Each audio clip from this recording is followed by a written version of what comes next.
नमस्कार दोस्तों, और एक वीडियो में आप सभी का स्वागत है। आज हमारे प्रॉफिट मार्ट एडवाइजरी चैनल से हम आपको मेटल सेक्टर के बारे में बात करेंगे।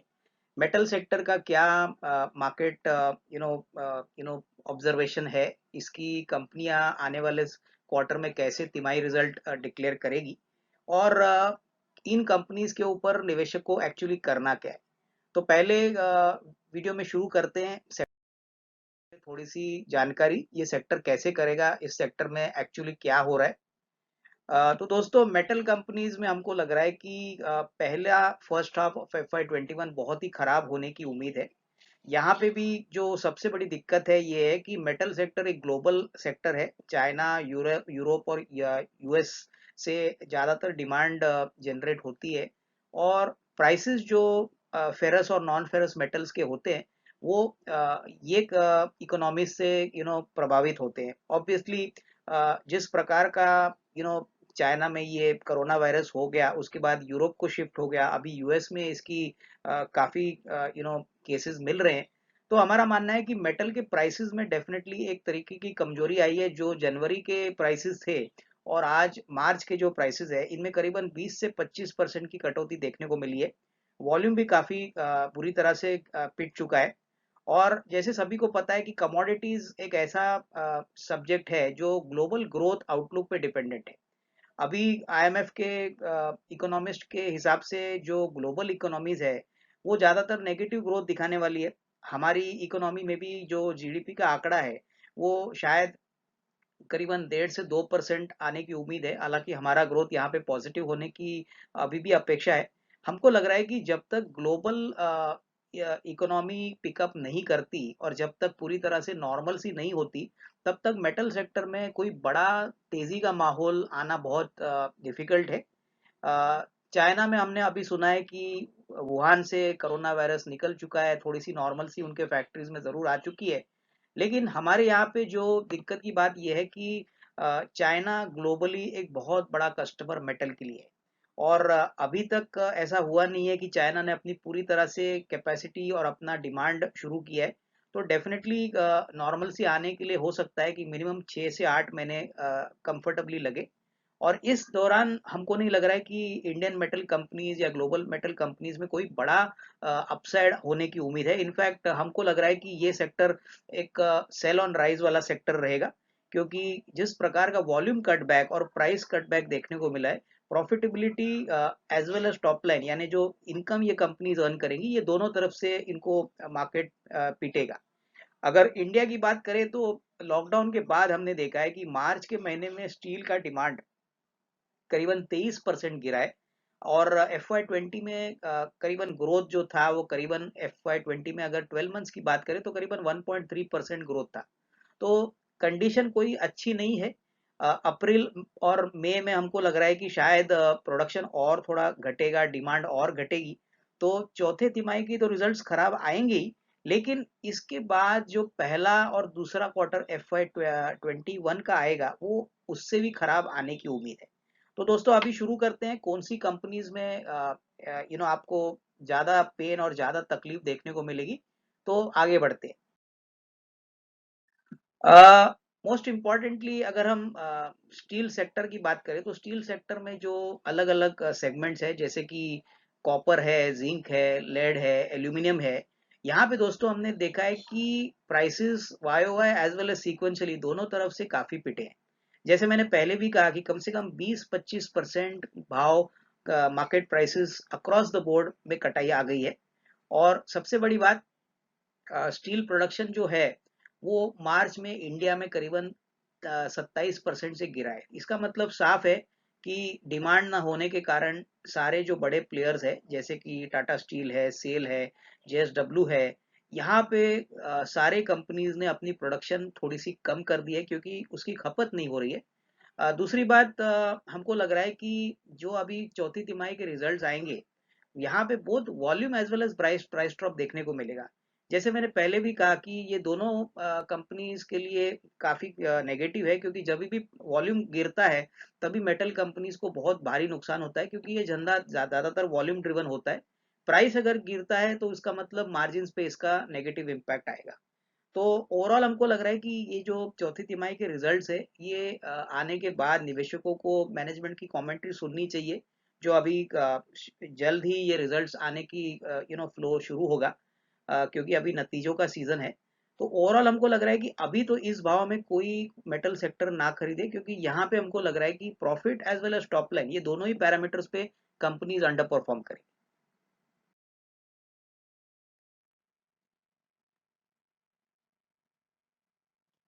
अभी पहली कंपनी जो मेटल सेक्टर में है वो टाटा स्टील है। दोस्तों टाटा स्टील एक डोमेस्टिक इंडियन कंपनी है। इनके ऑपरेशंस यूरोप में भी है, क्योंकि ये कोरस नाम की कंपनी को भी कंट्रोल करते हैं। यहाँ पे हमको लग रहा है कि इनका जो ओवरऑल ऑपरेशनल कामकाजी मुनाफा है वो काफी सिग्निफिकेंटली इम्पैक्ट होने की पॉसिबिलिटी है चौथी तिमाही में। ऑलरेडी हमारा अनुमान है कि जो इबिटा पर टन है वो हमको लग रहा है कि डेफिनेटली थोड़ा सा बढ़ेगा, क्योंकि पूरा इम्पैक्ट आपको चौथे तिमाही में देखने को ना मिले। लेकिन फिर भी अगर हम इसको वाई ओ वाई कंपेरिजन से देखें तो हमारा मानना है कि करीबन 13,619 जो चौथे तिमाही में पिछले साल था, वो इस समय करीबन हमको लग रहा है कि करीबन 11,000 टन तक आ सकता है। तो इसका मतलब काफी हद तक कीमतों कम होने के कारण और टॉप लाइन कम होने के कारण इसका इम्पैक्ट कंपनी को बेयर करना पड़ेगा। और सबसे बड़ी दिक्कत की बात है कि कंपनी वापस घाटे में जाने की बात हो सकती है। कंपनी का जो नेट लॉस है यानी जो घाटा है वो इस क्वार्टर में करीबन 560 से 570 करोड़ होगा। यूरोपियन ऑपरेशंस में भी हमको लग रहा है कि दिक्कतें बढ़ेंगी, क्योंकि यूरोप में भी जिस प्रकार का कोरोना वायरस का इम्पैक्ट हो चुका है वहां पे डिमांड पूरी तरह से ड्राई हो चुका है। कंसोलिडेटेड कामकाजी मुनाफे की बात करें तो हमको लग रहा है करीबन 3,500 करोड़ इस क्वार्टर में आने की उम्मीद है। लेकिन यहाँ पे भी जो ग्रोथ नंबर है वो बिल्कुल एब्सेंट है। इनफैक्ट हमको लग रहा है कि करीबन 53% कामकाजी मुनाफा चौथी तिमाही में गिरेगा। और मार्जिन की बात करें तो मार्जिन में भी एक भारी गिरावट आपको देखने को मिलेगी। तो दोस्तों हमको लग रहा है कि टाटा स्टील में जिस प्रकार का बिजनेस इनका है, जिस प्रकार के market prices both domestic as well as international markets में गिरे हैं, वॉल्यूम भी काफी कम हो चुका है। तो इस शेयर से अभी तो बिल्कुल दूर रहे।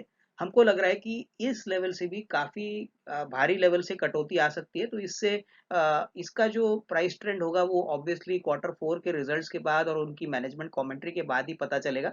But overall outlook at least in the near medium term looks negative.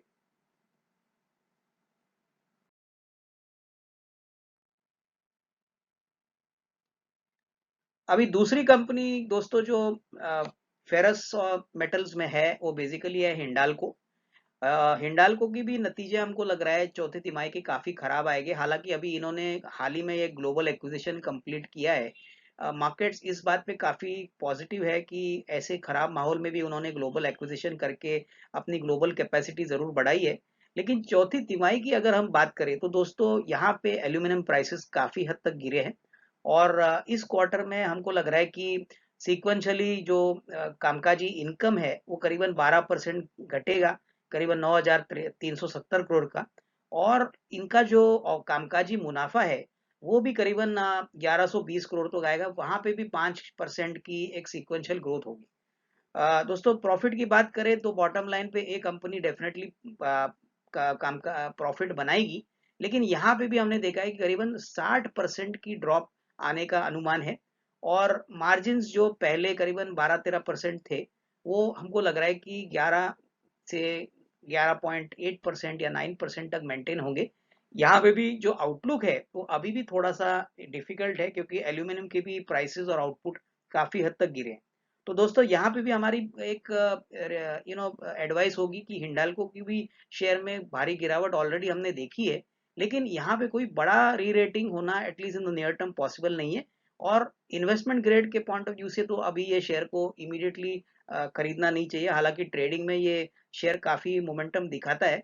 तो definitely medium to long term के लिए अभी सही मौका नहीं है।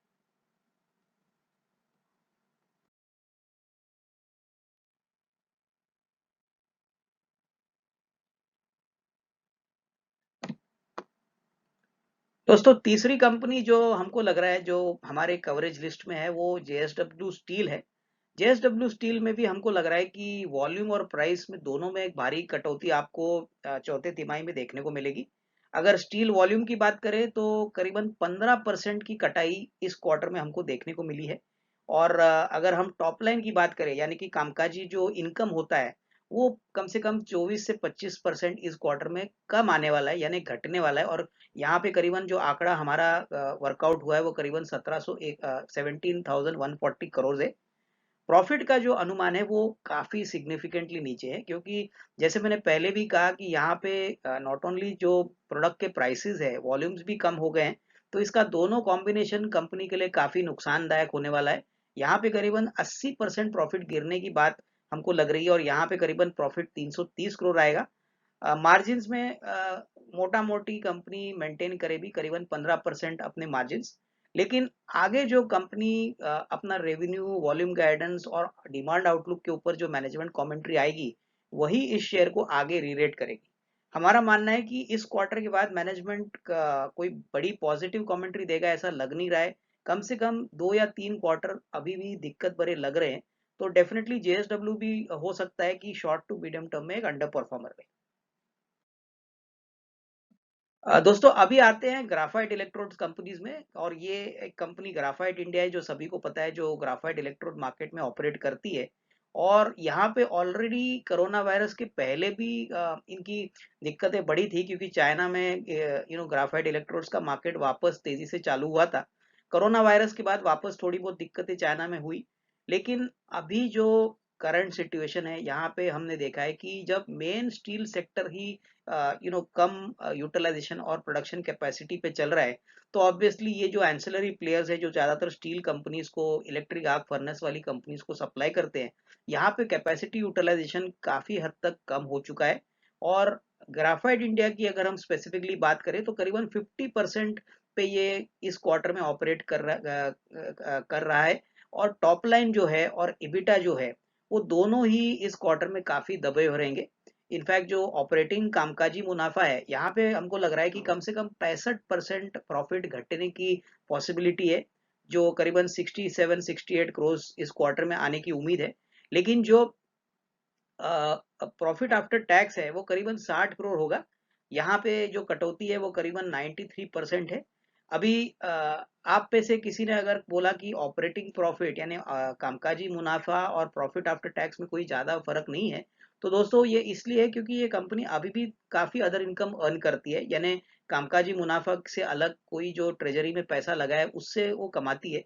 तो मार्केट इस इनकम को क्लोजली वॉच नहीं करेगा, क्योंकि जो कामकाजी मुनाफा है वो काफी इंपॉर्टेंट वेरिएबल है। और वो अगर 70% या 65% गिरता है तो ये संकेत डेफिनेटली एक अच्छी बात नहीं है। यहाँ पे भी हमको लग रहा है कि मैनेजमेंट जो अपनी डिमांड आउटलुक वॉल्यूम गाइडेंस और जो रेवेन्यू गाइडेंस देगा, यहाँ पे भी कोई साफ पिक्चर दिख नहीं रहा है। और मोटा मोटी हमको लग रहा है कि FY21 इनके लिए बहुत दिक्कत भरा साल हो सकता है। ये लेवल से भी ग्राफाइट इंडिया में हमको लग रहा है कि जिनके पास भी शेयर है एक बार तो वो निकल जाए, क्योंकि कोई बड़ी री रेटिंग ये शेयर में एटलीस्ट नेक्स्ट 6 to 12 मंथ्स में आने की पॉसिबिलिटी हमको बिल्कुल नहीं लग रही है।